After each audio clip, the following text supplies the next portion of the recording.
Bienvenue à Olon, Lemon Running. Allez, on va faire un petit tour en courant. Ouais, Cerzinal, c'est une course que j'avais... Voilà, j'ai toujours eu envie de gagner parce que c'est un mythe. Puis c'est vraiment une référence dans la course de montagne en Suisse. C'est comme un marathon, d'avoir un temps sur marathon. Avoir un temps de référence sur Cerzinal, tout le monde sait ce que c'est. Et puis de l'avoir gagné, et surtout avec le record l'année passée, voilà, j'ai réalisé mon objectif. Bonjour. Tu es en train de préparer une course en particulier, Maud? Alors, oui, les objectifs sont plutôt à la fin de l'année. Il y aura les championnats du monde de course de montagne qui sont mi-novembre à Lanzarote. Et puis juste avant, il y a la Golden Trail World Series où ils vont faire des sortes de championnats du monde sur 4 jours. Tous les jours, un mini Cerzinal. Et donc là, c'est vraiment les deux gros objectifs pour lesquels je m'entraîne. Et puis avant, il y aura quelques courses en Suisse, j'espère. Tu fais toujours des entraînements avec du dénivelé? Alors, pas toujours. Le plus souvent, oui. Mais je fais aussi du marathon. Et puis, je fais aussi des courses sur route. Donc, j'aime bien travailler ma vitesse uniquement à plat. Donc, je vais le long du Rhône. Ou alors là, on a des parcours super, quoi. Par contre, la piste, j'ai fait quelques séances, mais je fais très rarement. J'aime pas trop. On se trouve où exactement, Maud? Alors, on est à Olon, qui est dans le canton de Vaud, encore. Beaucoup de monde croit que c'est le Valais. Mais on est vraiment aux portes du Valais, à côté d'Aigle. En fait, c'est toi qui as choisi ce village parce qu'il y a plein de montagnes autour? Alors, non. Mon mari a eu un poste de travail sur Olon et c'était recommandé qu'il habite sur la commune d'Olon. Et puis, en fait, ça n'a pas du tout été un sacrifice de déménager parce que quand on s'est rendu compte, donc on est les deux coureurs, quand on s'est rendu compte du terrain d'entraînement qu'on avait, on a juste dit on était bien tombés.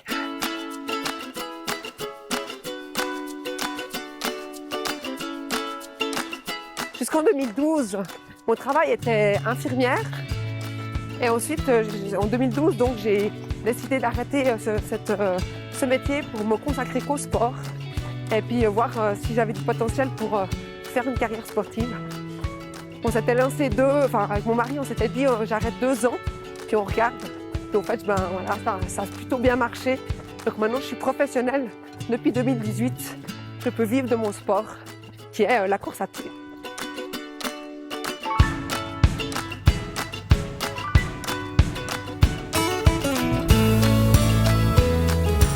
Maud, course de montagne ou marathon? Alors, je préfère les courses de montagne.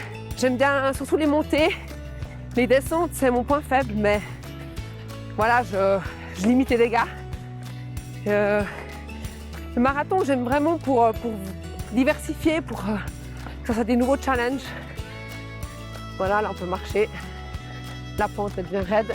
Quand la pente devient un peu plus raide comme ça, mes conseils c'est, si la pente est très courte, essayez de forcer puis continuer à courir.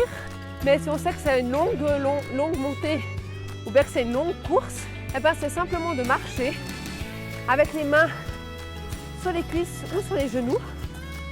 Voilà, après, arriver en haut, c'est plus facile pour relancer, pour commencer à recourir. Mais pour ceci, c'est sûr qu'il faut l'entraîner. Parce que des fois, autrement, ça plombe les jambes. Certains, ils n'aiment pas marcher parce qu'ils n'arrivent pas à recourir après. Donc moi, je vous conseille de faire des entraînements où vous alternez la marche et la course en montée. Comment tu fais à savoir quand c'est mieux de marcher, Maud? C'est difficile à dire, c'est l'expérience. Quand je fais des trop petits pas, comme là par exemple, et puis que je sens que mes pulses elles montent, et que j'arrive pas à les stabiliser. Et là, hop, je marche pour pouvoir gentiment redescendre les pulses. Comment tu fais à contrôler tes pulsations? Avant, je mettais un cardio-fréquence-mètre. Et puis maintenant, avec l'expérience, je sais quasi à 5 pulsations où je me situe, quoi. Je le sens. Et de temps en temps, quand je suis pas sûre de moi ou quand je suis fatiguée, tout d'un coup, sur 15 secondes, je calcule juste pour savoir où j'en suis. Voilà. Alors je calcule je mets ma main, mon doigt sur la carotide. C'est là où on sent le mieux. Autrement, il y a aussi au poignet. Mais moi, j'aime bien là. Et puis, je calcule, je compte le nombre de pulsations sur 15 secondes et je fais x4.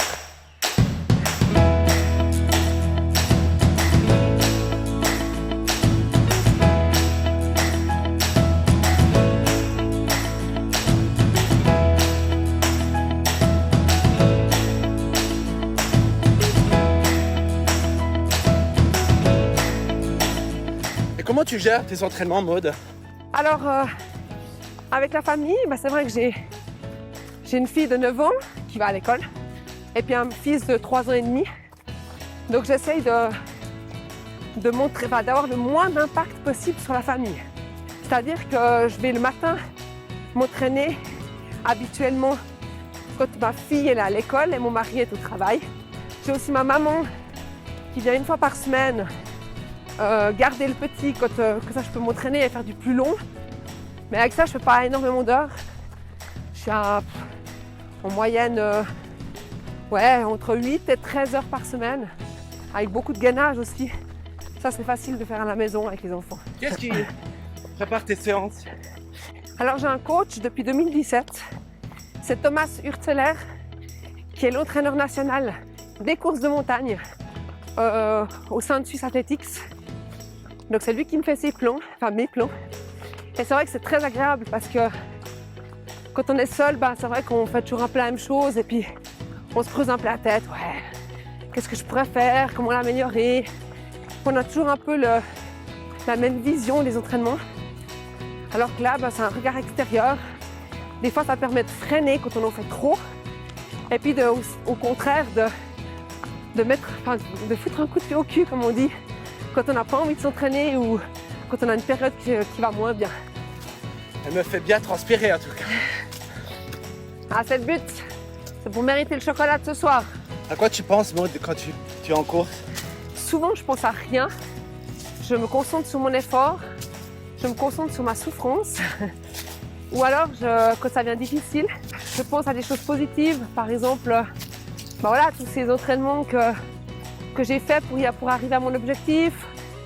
Je me mets des petits objectifs durant la course. Par exemple, allez, tiens, tu cours jusqu'au prochain kilomètre. Allez, tiens, jusqu'au ravitaillement. Allez, t'es troisième, les deux, elles sont juste devant toi.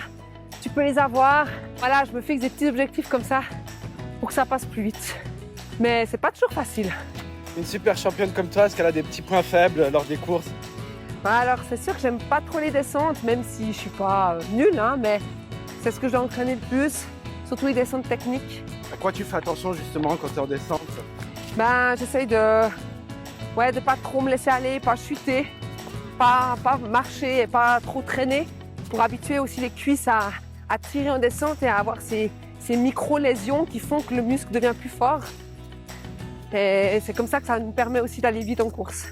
Quel serait ton petit conseil justement pour appréhender une descente? Déjà prendre un tout petit peu, quelques secondes pour respirer en haut de la montée. Parce que avec l'expérience, j'ai vu que quand on est vraiment fatigué en arrivant en haut, on risque de chuter et de pas trop lever les pieds à cause de cette fatigue. Et ce serait moche de tomber dans la descente. Et tu regardes où? Tu regardes tes pieds ou loin devant? J'essaye de râler à peu près à 2 mètres, mais on m'a dit qu'il faudrait râler un peu plus loin. Mais je suis encore pas assez experte. Quand c'est un peu technique, avec les racines, les cailloux, j'ai environ 2 mètres. Et Maud, on se refait la descente de Sierzinal? La même vitesse? Vas-y, je te suis. Oh là là, ok. Mais tu vas trop vite, Maud! Allez, vas-y, rattrape-moi. Faut s'entraîner.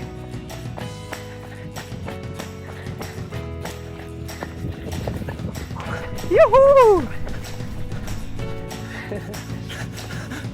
Eh, t'as encore gagné, Maud! Ah ouais, la prochaine fois je te laisse passer.